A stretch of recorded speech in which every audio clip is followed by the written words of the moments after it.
Syukurillah wala qaula wala quwata illa billah. Selamat pagi Mas Gareng. Wah. Selamat pagi Di Petruk nimbali karo aku Masmu Gareng Cokrawangsa.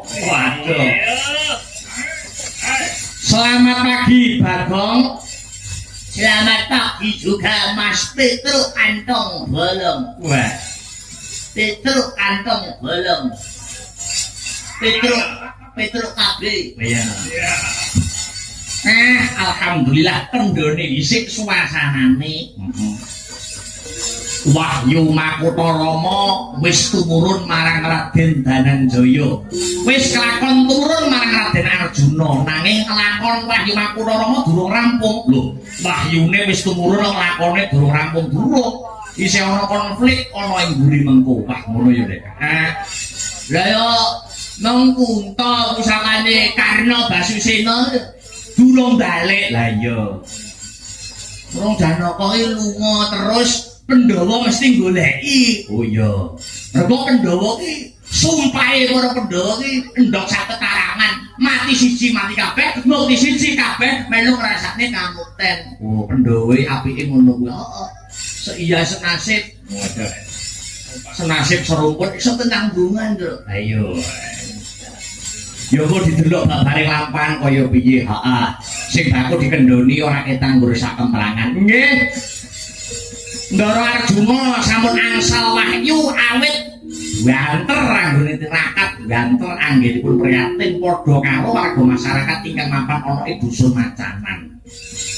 Pak insyaallah angger pendak taun isih ngenengake wujuding adicara bersih dusun utawa sedekah bumi utawa nyadelanan. Ora ketang sependak taun pisan dileki ya wayangan ngene iki melek mergo lakune wong Jawa sing paling ampuh siji melek loro luwe. Oh, siji melek loro luwe utawa poso kono kae. Pakon melek karo ngemake crita wayang ketoke seneng-seneng nonton hiburan nonton wayang kulit ning diniati tirakat. Diniati prihatin, nirakati sapa? Prihatine sapa? Nirakati dusune.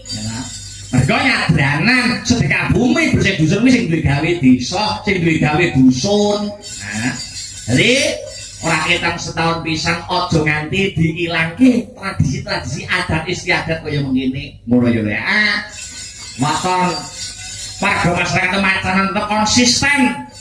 Nggih menika nguring-nguring murid-murid kabudayaan lumantar adicara bersih dusun, nemake crita wayang ngeleki nirakati dusune Pak insyaallah. Kabeh warga masyarakat Macanan tansah antuk wahyu saking Gusti Allah. Amin. Antuk nugroho uripe ayem tentrem, heeh. Rubeda Sengkala Sukerta sageta sirna saking dusun Macanan mriki. Amin amin ya rabbal alamin. Pancen sing diajak sing di gayuh pancen kaya mangkono kok Le terus nggih. Mila anake dhewe aja nganti lali Mas Gareng Dik Bagong. Nggih to. Wong Jawa aja lali karo jawane, nggih to. Laku prihatin tirakat iku penting. Nirakati awake dhewe, nirakati anak putu tedak turun besok, nggih to. Ngono aja nganti kalah karo pitik. Pitike ngendhog wae dangkremi pitik wae tirakat kok. Lah iya. Kok menungso kalah karo pitik sing babon sih arepe ngendhog kok sing lanang kluyuran ngencingi sapa-sapa. Lha ya menungso aja kalah karo kewan. Ayo, menungso kudu sregep prihatin apa meneh dalang sinden. Terus pengeramit kuwi pelaku seni. Ibaratnya kudu andel jaba jerone. Iya. Tirakat prihatin aja nganti lali melek ngene iki diniati tirakat diniati prihatin. Kaya upamane pentas ning endi? Kok ingone utawa darane urung metu. Ngono iki diniati tirakat. Oh ya. Tirakat karo bengok mangane lho. Oh, saku.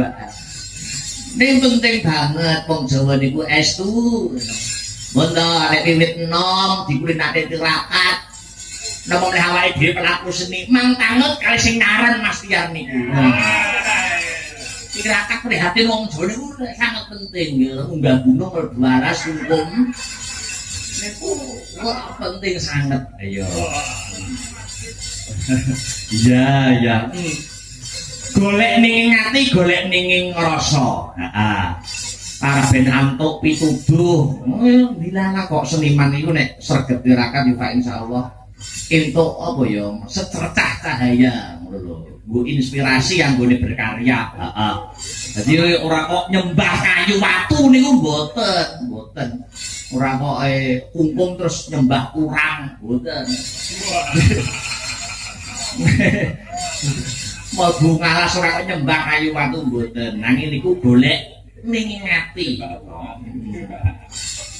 Nek semedi, tapa brata, tirakat, prihatin kok dianggep musyrik.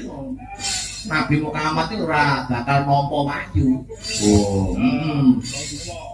Nabi Muhammad itu tapa ning Gua Hira nek manut sejarah. Lah iya. Ya, wis pokoke anut karo kadiwasane dhewe-dhewe iku dikira awake dhewe nyampuri karo kapercayaan liyan. Lah iya.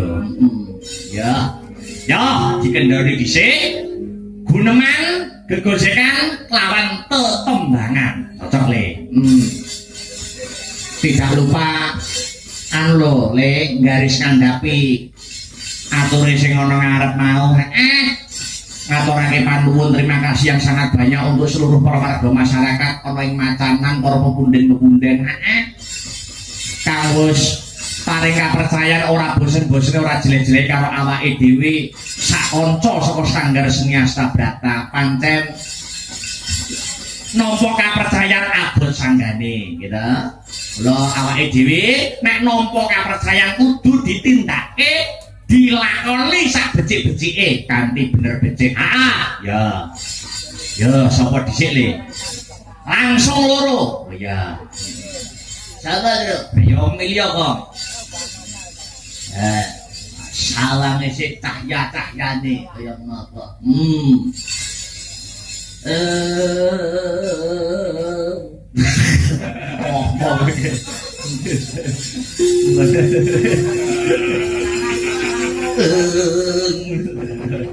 Anu Mbak Bir kita, Mbak Yovika berdiri bersamaan.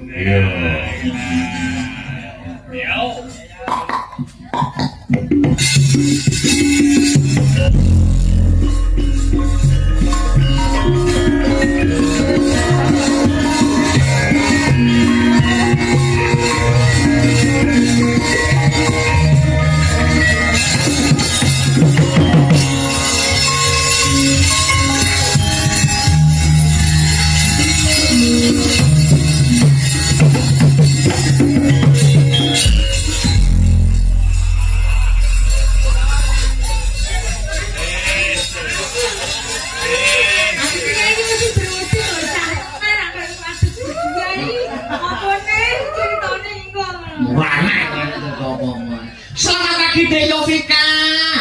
Selamat pagi Mas. Sudah ngantuk atau belum Dek? Alhamdulillah belum. Kopinya sudah ready? Utah. Wah, iya tahu. Ya pesen nih, beli apa jatah? Jatah. Oh iya jaluk meneh. Pak panitia nyuwun kopi melih. Pak panitia kopi. Selamat pagi Nduk Bir kita Yustiani. Selamat pagi Pak. Apakah dikau sudah mengantuk? Ya sudah toh Pak. Sing sijine ora ngantuk, kok sijine ngantuk. Pak kayu mbok tuwa iki bukan.